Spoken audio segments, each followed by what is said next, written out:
कि बारिश की वजह से बहुत बड़ी आपदा रही, वो अपने आप में बहुत बड़ी चुनौती हिमाचल प्रदेश के लिए रही।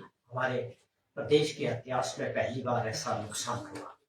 उसके बाद एक और आप देखें कि राजनीतिक आपदा जो हिमाचल प्रदेश में आई, वो भी अपने आप में पहली बार ऐसा हुआ कि प्रदेश के लोगों द्वारा लोकतंत्र के जरिए चुनी हुई सरकार को गिराने का प्रयास जिस तरह से किया गया, वो अपने आप में बहुत बड़ी चुनौती थी। उसमें कुछ लोग ऐसे भी थे जो कांग्रेस पार्टी के चुने हुए विधायक थे, उनकी अपनी महत्वाकांक्षा थी।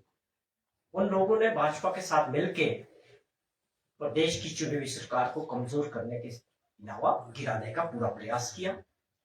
वो अपने आप में तीसरी बड़ी चुनौती थी। इन सभी चुनौतियों को दूर करते हुए, पार करते हुए, प्रदेश के लोगों के आशीर्वाद से 2 साल का कार्यकाल हमारी सरकार का, मुख्यमंत्री जी का, मैं ये कहता हूं कि इन परिस्थितियों के बावजूद बहुत अच्छा और सराहनीय रहा।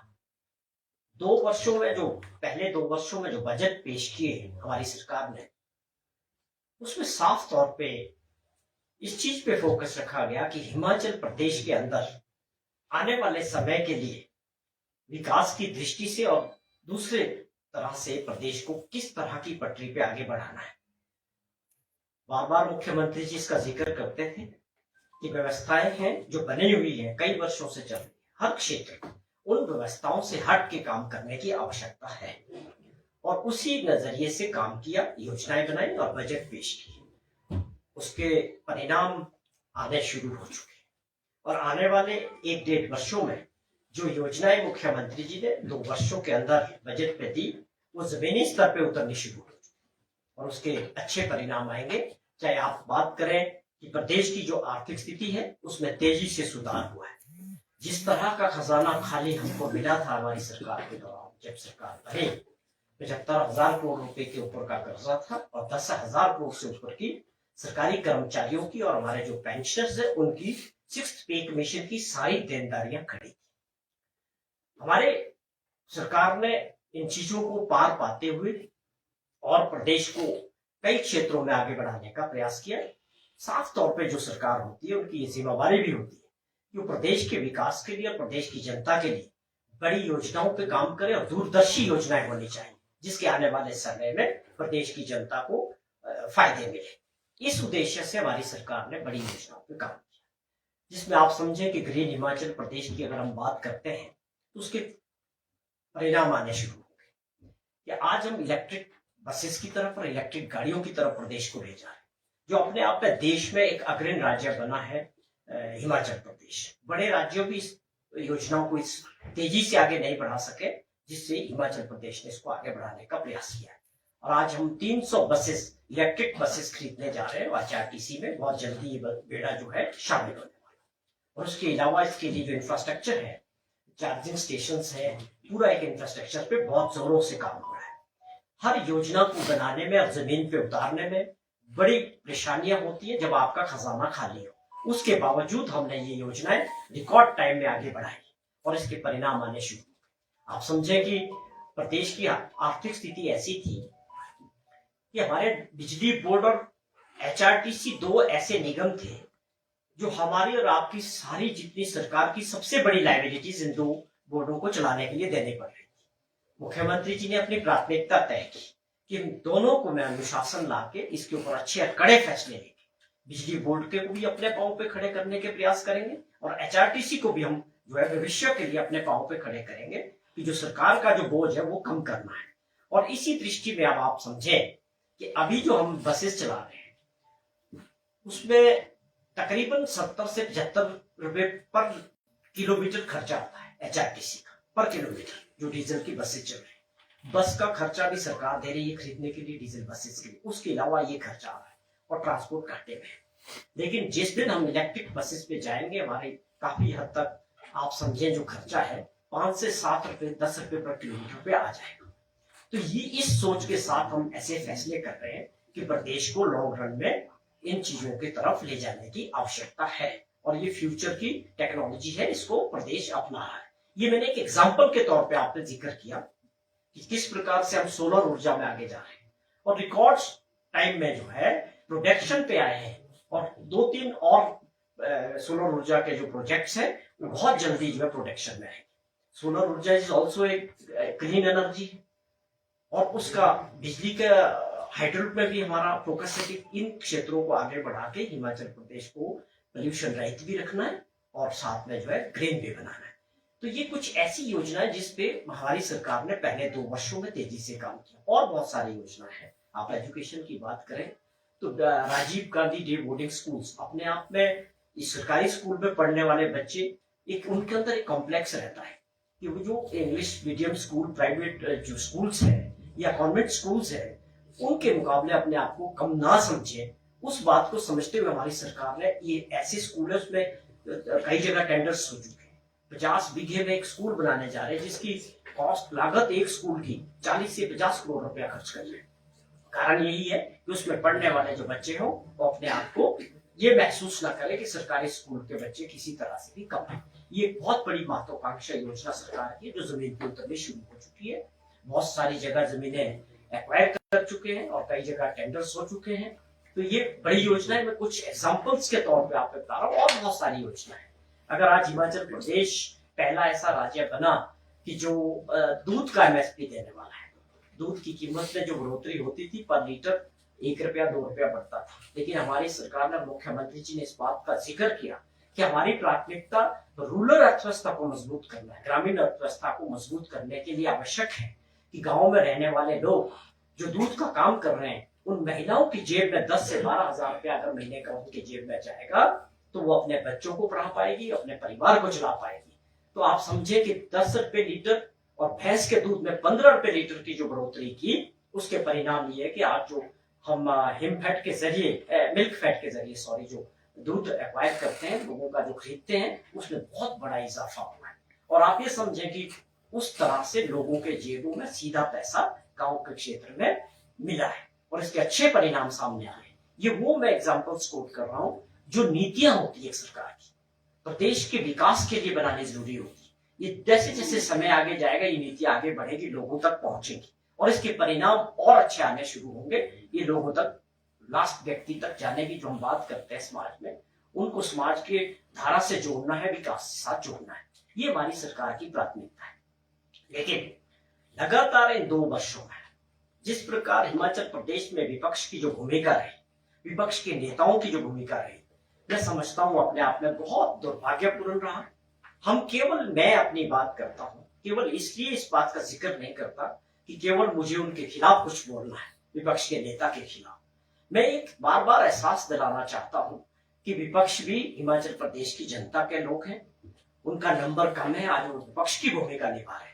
पिछले 5 वर्ष वो सत्ता पक्ष में रहे। मेरे कुछ सवाल उनसे हैं कि आप बार बार सरकार को गिराने का, कोसने का काम 2 वर्षों से लगातार कर रहे हैं विपक्ष के नेता। क्या आप इस जिम्मेवारी को समझते हैं कि आपकी भी कोई जिम्मेवारी प्रदेश की जनता के प्रति है? क्या आपने इन 2 वर्षों में कोई सुझाव सरकार को भेजा है जो प्रदेश हित में है, जनता के हित में? या आपने कौन से प्रयास किए हैं भारत सरकार से प्रदेश के मदद के लिए? आप स्पेशल पैकेज की बात करें या और योजनाओं की बात करें, आपको बताना चाहिए कि आपने इन 2 वर्षों में आपकी पार्टी ने प्रदेश के लिए, प्रदेश की जनता के लिए, आपकी सरकार, भारत सरकार से किन किन योजनाओं पे काम किया और आप चाहते हैं कि ये योजनाएं आए या आर्थिक पैकेज, आर्थिक सहायता प्रदेश को मिले। हिमाचल प्रदेश पहाड़ी राज्य है, स्पेशल कैटेगरी स्टेट है, हमारे को मदद मिलनी चाहिए, भारत सरकार से मिलती रही। और जयराम जी को तो अच्छी तरह मालूम है, 5 वर्ष तक प्रदेश के मुख्यमंत्री रहे कि उन्होंने किन परिस्थितियों में, उनके समय में जो कुछ अच्छे फैसले होने चाहिए थे, अच्छी नीतियां प्रदेश के लिए बननी चाहिए थी। मैं बड़े दुख के साथ इस बात को आप लोगों से शेयर करता हूं कि मुझे लगता है वो 5 वर्ष हिमाचल प्रदेश के लोगों के खराब हुए, विकास की दृष्टि से भी, लॉ एंड ऑर्डर की दृष्टि से भी और दूसरे क्षेत्र में। एग्जाम्पल के तौर पे मेरे 2-4 प्रश्न हैं। मैं विपक्ष के नेता से बड़े अदब के साथ ये पूछना चाहता हूं कि क्या जब पंजाब उड़ता बोला गया, जब पंजाब में नशा था, पंजाब में सख्ती हुई, तो वो लोग, उन्होंने तो काम करना था। जो सौदागर हैं, जो पैडलर्स हैं, जो एक इस हद तक गिर सकते हैं कि नशे के व्यापार से बच्चों को और समाज को खराब कर सकते हैं, उन्होंने हिमाचल की तरफ रुख किया।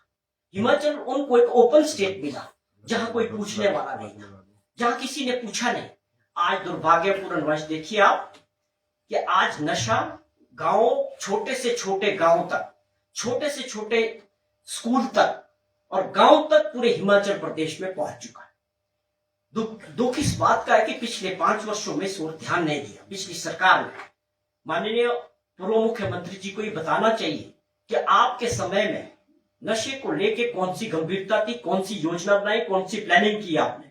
आज इसकी जड़ें हिमाचल प्रदेश के छोटे से छोटे गांव और युवा बच्चों तक पहुंच चुकी है। अब इसको कंट्रोल करने के लिए 2 वर्षों में हमारी सरकार ने जो काम किए, प्रयास किए, वो आप सभी के सामने।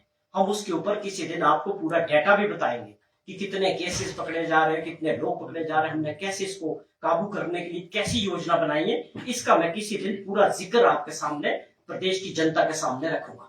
आज मेरा जो मकसद है कि क्या पिछले 5 वर्ष जब जयराम जी का भाजपा की सरकार रही तो एक ये खुले तौर पे लोगों को नशे का काम करने का मौका मिला और उसकी जड़ें हिमाचल प्रदेश के जगह जगह पहुंची। दूसरा सवाल, क्या आपके समय में पहली बार हिमाचल प्रदेश में शराब माफिया खुले तौर पे काम कर रहा था, नकली शराब बन रही थी और दुर्भाग्यपूर्ण वंश आप देखिए कि मंडी में हादसा हुआ, उसमें कुछ लोगों ने जाने भी हुए। तब आपकी नींद जागी, माफिया काम कर रहा था, कोई पूछने वाला नहीं। जो लोग इकट्ठे हो जाए, नेक्सस बनाएंगे, जो कर रहे। पिछले 5 वर्षों में इन चीजों की ओर ध्यान ना देना दुर्भाग्यपूर्ण। आज उन चीजों को ठीक करने में ज्यादा समय लग रहा है। हमारी प्राथमिकता साफ है, हम किसी भी माफिया को, माननीय मुख्यमंत्री जी ने इस बात का जिक्र किया है कि भाई खाने देंगे, लोगों का जो हक है प्रदेश की जनता का, न किसी को लूटने देंगे ना इसको लुटाएंगे। हम संरक्षक हैं प्रदेश के लोगों के, जिन्होंने चुन के भेजा है।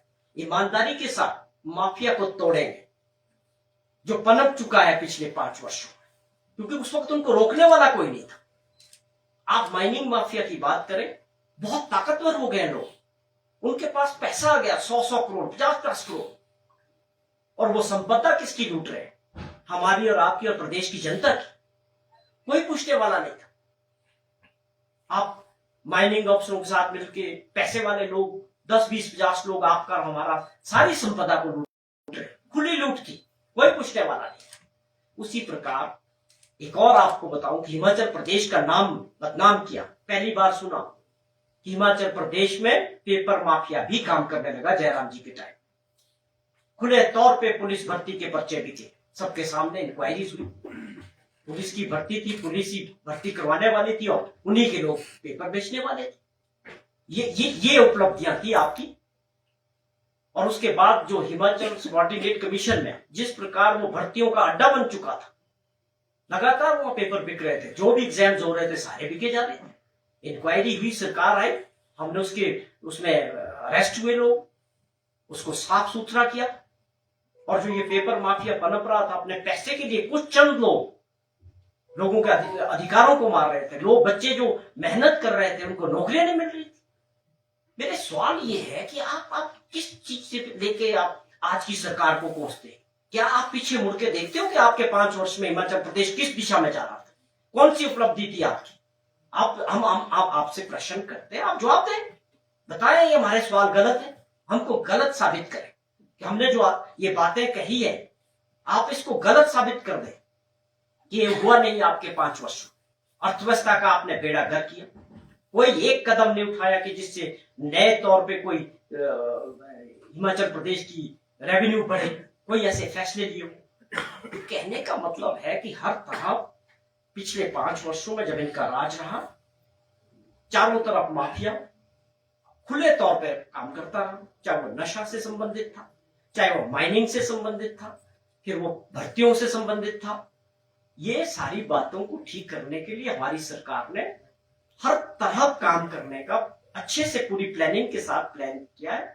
मुझे दुर्भाग्य इस बात का कि आज के जो विपक्ष के नेता है, बजाय इसको सहयोग करने के, बजाय इन चीजों को तारीफ करने की कि हमको आज आवश्यकता है प्रदेश में जो गलत चीजें हो रही है उसको मिलके सबके प्रयास से, सत्ता पक्ष वाले हो, विपक्ष वाले हो या प्रदेश की जनता हो, कुछ समाज की ऐसी बुराइयां होती है जिसमें सबके सहयोग की आवश्यकता होती है। तो मैं ये फिर से जिक्र करता हूं कि अगर हमको प्रदेश को अपने आने वाली पीढ़ियों के लिए बचा के रखना है, हिमाचल प्रदेश में लोग इसलिए आना चाहते हैं, अपना पैसा लगाना चाहते हैं, घूमने आना चाहते हैं कि एक शांति प्रिय राज्य है, यहाँ के लोग ईमानदार है और मेहनती है। अगर हम इस छवि को खराब करेंगे तो इसका आने वाले समय के लिए बहुत बड़ा नुकसान होगा। तो मैं फिर से इनसे आग्रह करता हूं कि जो मेंबर ऑफ पार्लियामेंट है विपक्ष के, चाहे वो लोकसभा के अंदर है चाहे वो राज्यसभा के अंदर है, आप सभी की जिम्मेवारी हिमाचल प्रदेश के लोगों के प्रति है, प्रदेश राज्य के प्रति है। आप 2 वर्ष के कार्यकाल का अपना हिसाब का प्रदेश की जनता को बताना चाहिए कि आपने किन योजनाओं पे प्रदेश सरकार को मदद करने की कोशिश की है, भारत सरकार ने किन योजनाओं के लिए आपने पार्लियामेंट के अंदर बात की है, किन योजनाओं को लेके आपने प्रधानमंत्री जी से बात की है कि आप हिमाचल प्रदेश का सहयोग करें। केवल मात्र सरकार को कोसना और सरकार को कमजोर करना, सरकार के खिलाफ माहौल बनाने का झूठा प्रयास करना, ये किसी की कोई जिम्मेवारी नहीं है। आपकी भी प्रदेश की जनता के प्रति जिम्मेवारी है। अगर आप लोगों ने कुछ किया है तो आप उसको प्रेस के माध्यम से और किसी माध्यम से प्रदेश की जनता को बताना चाहिए। ये हमारे कुछ प्रश्न है। बार बार वही मीडिया दिखा, आप सरकार के खिलाफ बोलना शुरू कर दो, सरकार टूट जाएगी, सरकार गिरने देगी। आप सरकार को प्रदेश की जनता ने चुना, मतदाताओं का अधिकार है कि किस प्रदेश में कौन सी सरकार होगी। कांग्रेस की सरकार बनी तो हिमाचल प्रदेश के लोगों ने चुनी। आप इसको क्यों गिराना चाहते हैं? आपका लोकतंत्र के प्रति क्या सम्मान है, ये समझने वाली बात। या आप सत्ता वापसी करना चाहते हैं, आप बहुत दुखी है कि आपकी सत्ता गई, ये अपने आप में प्रश्न है। अभी भी सोचने का वक्त है। मिलजुल के सबको प्रदेश हित में काम करने की आवश्यकता है। कोई आदमी विपक्ष में बैठने का मतलब ये नहीं है कि आपको केवल सरकार को कोसने का लाइसेंस मिला है। आप एक सकारात्मक भूमिका निभाएं, जहां पर हमको आपका सुझाव ठीक होगा उस पर अमल भी करेंगे। मुख्यमंत्री जी ने इसका जिक्र भी किया कि आपके सुझाव प्रदेश हित में होंगे, सकारात्मक होंगे और उन सुझावों पे अमल किया जाए। लेकिन दुर्भाग्यपूर्ण वंश ऐसा कोई 2 वर्ष में ना कोई सुझाव आया है, ना आपकी मंशा लगती है। मंशा बड़ी साफ दिखती है कि भाई सरकार को गिराना है। अब उसका जवाब तो प्रदेश की जनता देगी कि आगे कौन कंटिन्यू करेगा, वो किसको अपना आशीर्वाद देगा। तो मैं निष्कर्ष ये है कि हमारे आने वाला तीसरा बजट जो बहुत जल्दी प्रस्तुत होने वाला है, मैं समझता हूं बहुत बदलाव होंगे इस बजट में, क्योंकि सरकार की और मुख्यमंत्री की सोच बहुत साफ है कि हम इन चीजों से रुकने वाले नहीं हैं, इनके आरोपों से रुकने वाले नहीं हैं।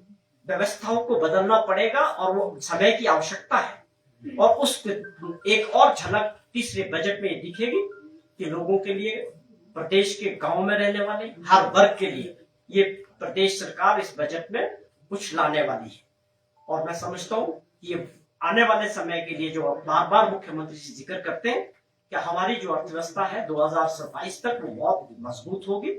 और कोई शक नहीं है कि 2032 तक हिमाचल प्रदेश एक छोटा राज्य होने के बावजूद भी बड़ी पंक्ति के राज्यों से भी आगे खड़ा होगा। लेकिन इसके लिए सभी के सहयोग की, चाहे वो कर्मचारी है, चाहे वो प्रदेश की जनता है, चाहे सत्ता पक्ष है, चाहे विपक्ष है, ये सबको बुराइयों पे काम करने की आवश्यकता इस वक्त हिमाचल प्रदेश के अस्तित्व का सवाल है।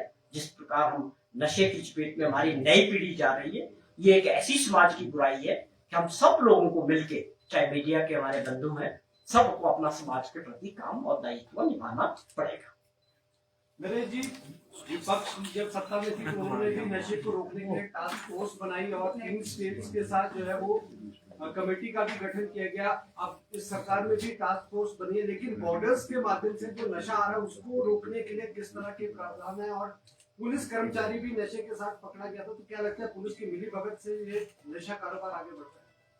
देखिए, सवाल ये है कि टास्क फोर्स बनाने से केवल हम पुलिस विभाग पे इसको छोड़ दें कि केवल पुलिस से ही अब ये रुकेगा। मैंने जैसे जिक्र किया कि ये इसकी जड़ें बहुत गहरी हो चुकी है। मैं अपने क्षेत्र की बात करूं कि कोटखाई, जुब्बल और रोहडू के ऐसे ऐसे गांवों तक पहुंच चुका जहां आप कल्पना भी नहीं कर सकते। वहां पर इसके बच्चे इसकी चपेट में आ चुके हैं, छोटे छोटे पैडलर्स इसमें इन्वॉल्व हो चुके हैं। उनको नशे की लत डाल के उन्हीं से ये बिजनेस करवाया गया। इसके पीछे जो बड़े लोग हैं, जो करोड़ों अरबों रुपया कमा रहे हैं, जो चैन है, उस पे काम करने की आवश्यकता है। पुलिस अपना काम कर रही है, उसमें हमने तेजी लाई है, टास्क फोर्स भी बनाई है, और इसके अलावा भी हमारी बहुत बड़ी योजना है।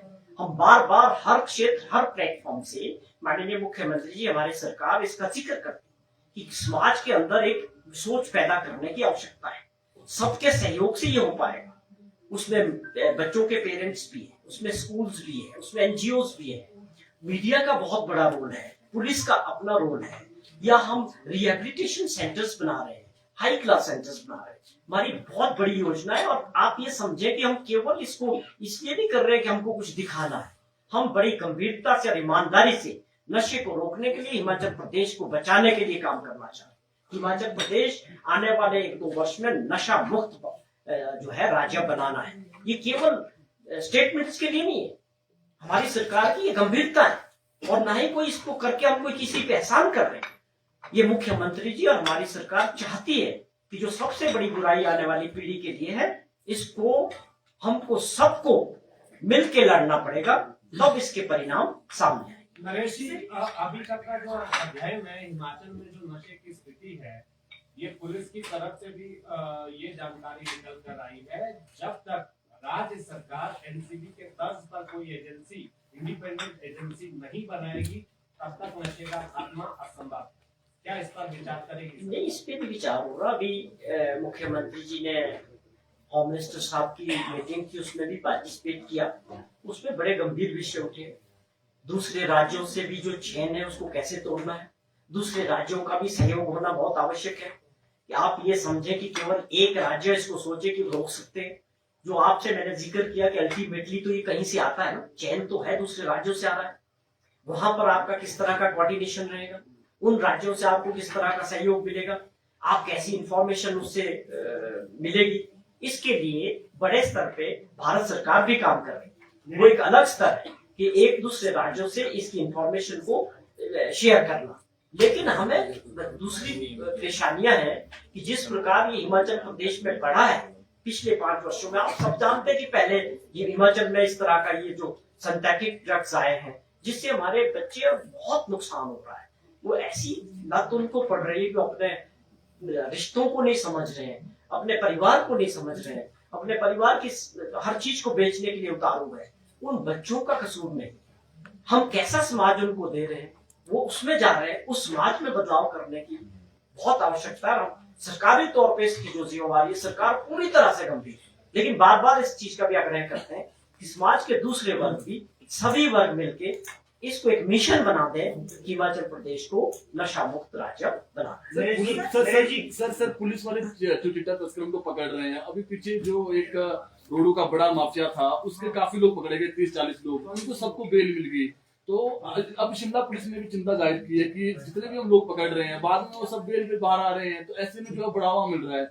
ऐसा नहीं कि और सख्त कानून जो है वो होने चाहिए ताकि ऐसे लोगों को बेल ना मिले, और जो युवा है वो थोड़ा सा ये होगी बेल नहीं मिल रही है तो फिर हम इस काम में ना जाएं। देखिए, अभी जो कानून है, ये मुख्यमंत्री जी ने भी इस बात के संकेत दिए हैं, चाहे हमें कानून में भी परिवर्तन करने पड़ेंगे, चाहे हमें इसके लिए कुछ अदालतें भी बनानी पड़ेगी, स्पेशल कोर्ट्स भी बनाने पड़ेंगे। मैंने बिल्कुल साफ कर दिया है कि एक बहुत बड़ी बीमारी है, जैसा आप समझ रहे हैं कि ये चुटकी में खत्म हो जाएगी। ये बहुत बड़ा चैलेंज हमारे और आपके सामने है। मैं बार बार बोल रहा हूँ, सबको मिलकर करना पड़ेगा, परिणाम आएंगे, जरूर आएंगे। हमको अपने बच्चों को बचाना है, अपने दोस्त के बच्चे को, अपने पड़ोसी के बच्चे को बचाना है, ये हमारा धर्म है। हम बड़ी गंभीरता से इस पे काम कर रहे हैं, चाहे इसमें कानून बदलने पड़ेंगे, चाहे इसमें स्पेशल कोर्ट्स बनाने पड़ेंगे। इसके लिए आप निश्चिंत रहें, पर सहयोग सबका चाहिए। नरेश जी 3 बड़े मामले हैं आपकी सरकार में। एक तो पानी वाला घोटाला है, ठेव वाला, दूसरा केसीबी वाला है, कांगड़ा वाला, और तीसरा ये कॉपी बैंक वाला है। इस पर थोड़ा प्रकाश डालो। देखिए, हमारी सरकार जब बनी, माननीय मुख्यमंत्री जी ने, आप लोगों के पास जरूर रिकॉर्ड होगा, साफ मंशा की थी कि हमारी सरकार की जो नीति है भ्रष्टाचार के प्रति, दैट इज 0 टॉलरेंस। किसी भी स्तर में भ्रष्टाचार सहन नहीं किया जाएगा, कोई भी माफिया सहन नहीं किया जाएगा। जिस प्रकार का हमारी सरकार बनने के बाद माननीय मुख्यमंत्री जी ने माइनिंग माफिया पे भी अटैक किया, उनको कंट्रोल करने के लिए कानून बनाए, सख्ती की, उसमें मुश्किलातें आई लेकिन रुकने वाले नहीं। आपने जो जिक्र किया कि पानी का जो मामला हुआ, बिना समय गंवाए हमारी सरकार ने, मुख्यमंत्री जी ने इसकी विजिलेंस इंक्वायरी के आदेश दे दिए। अब कानून अपना काम करेगा, इंक्वायरी अपनी काम करेगी। हम किसी को भी न बचाने वाले हैं और भ्रष्टाचार किसी स्तर पे न सहन करने वाले। इस बात से मैं समझता हूं इन घटनाओं से प्रदेश के बाकी लोगों को भी ये समझ आ गया कि सरकार की नीति भ्रष्टाचार के प्रति बड़ी साफ, और लोग भी समझ लें कि काम ईमानदारी से प्रदेश के विकास के लिए करना पड़ेगा। जिन लोगों ने प्रदेश के संसाधनों को लूटने के लिए नेक्सस बना दिया था, चाहे उसमें अधिकारी हैं, चाहे वो ठेकेदार हैं, वो इस बात से साफ मैसेज है कि इन चीजों से पीछे हट जाए, अदरवाइज कानून को तो अपना काम करना ही है। हम किसी को किसी प्रकार का संरक्षण देने वाले नहीं हैं। राज्य सहकारी बैंक, सर आपके देखिए, सहकारी बैंक में हो, कोई भी बैंक हो, मैं आपसे एक जिक्र करना चाहता हूँ। कोई ये भी व्यक्ति अगर बैंक से लोन लेके कोई बिजनेस करता है, वो उसके लोन बैंक के और उस बिजनेसमैन के बीच की बात है। आपने करोड़ों रुपए का कर्जा उठाया किसी बैंक से, वो आपको बैंक को दे दो, या आप उसको एक अच्छा खाता रखो गुड लोन में, आप उसको रीपे करो। अगर मैं बैंक का पैसा नहीं दूंगा, बैंक अपनी कार्रवाई करेगा। बैंक के कानून बने हुए हैं, हमारे कानून ने बैंक को अधिकार दिए कि उसमें वो अपनी कार्रवाई कर सकते हैं, कोर्ट जाने की भी आवश्यकता नहीं। जब हम लोन उठाते हैं किसी बैंक से, तो बैंक को अधिकार है, अगर मैं उस बैंक के लोन को वापस नहीं करता तो जिसकी जो मैंने उसमें गारंटी दी है, जो उसमें प्रॉपर्टी है, वो बैंक लेगा। वो किसी एक बैंक की बात नहीं है, वो नेशनलाइज बैंक हो, सबके लिए कानून एक है। आपको करना तो आप उस लोन को चुका दो, अपने लोन को ठीक कर दो, इससे सरकार का कोई लेना देना। आपको राज्य सहकारी बैंक की बात कर रहा हूँ। मैं एक ही बात बैंक की वही बोल रहा हूँ कि जो लोग बैंक का कर्जा लेंगे उनको देना होगा, या आप अपना बिजनेस ठीक करें या उनका कर्जा चुकाएं। इससे सरकार को कोई मतलब नहीं। सरकार बैंक अपनी रिकवरी करेगा, बैंक के अपने कानून है, उसको लेके कर रहा है। अब उसको लेके अगर विजिलेंस में बैंक गया है, तो आप विजिलेंस में जाके अपना पक्ष रखें, अपने बात को रखें। अगर आपने कुछ किया नहीं, आप बोलते मेरा सब कुछ ठीक है, तो किसी को विजिलेंस में घबराने की आवश्यकता क्या है? आप विजिलेंस की इंक्वायरी में अपनी बात रखें। आप साफ सुथरे हैं तो घबरा क्यों है? उसको फेस करें। चेयरमैन में भी आरोप लगे हैं। जो भी हो, देखिए, आप किसी भी आरोप की बात है, किसी भी इंक्वायरी की बात है, एक निष्पक्ष जांच विजिलेंस अपने आधार पे करेगा। सरकार का कोई किसी तरह का इंटरफेरेंस नहीं है। जहां जहां भी कोई कंप्लेंट्स होती है, विजिलेंस उसको मेरिट के आधार पे आगे बढ़ाती है, इंक्वायरी होती है। अगर उसमें कुछ निकलता है, उसके बाद उसमें केस बनता है, FIR दर्ज होती है। तो ये तो बड़ी सिंपल सी बात है। मैंने आपका जिक्र किया कि भ्रष्टाचार के खिलाफ हमारी नीति बड़ी साफ है, 0 टॉलरेंस। सर आप 10 गारंटियों की बात करते हैं। आपके एक मंत्री का कहना है कि जो 10 गारंटियां वो कोई रेवड़िया थोड़ी ना है। क्या हिमाचल के लोगों ने 1500 की बात की थी या सब्सिडी की बात करी थी? तो क्या आपके ये मंत्री का बयान जायज है? देखिए, आप लोगों को समझना ये है कि जो सरकार बनती है वो 5 साल के लिए प्रदेश की जनता किसी को भी मौका देती। हम भी अपनी बात रखते हैं, जो भी उसमें रखी जाती है। मेरा आप लोगों से भी निवेदन है कि जो भी हम प्रोमिस करते हैं वो एक दिन के लिए नहीं होता। मुझे बड़ा दुख होता है जब विपक्ष के बड़े बड़े नेता बोलते हैं कि जी पहली कैबिनेट में ये करना था। भाई, कोई ये कैसे होता है? हमने जो विजन दिया अपने 5 साल का दिया कि हम इन 5 वर्षों में इन योजनाओं को आगे बढ़ाएंगे। वो भी जानते हैं, हम भी जानते हैं, लेकिन सर आप हल्की जो है एक पब्लिसिटी के लिए इस तरह की बात करते हैं। आपको सारी चीजों का पता है कि पहले 2 वर्षों में हमने 5 गारंटियों पे काम कर दिया।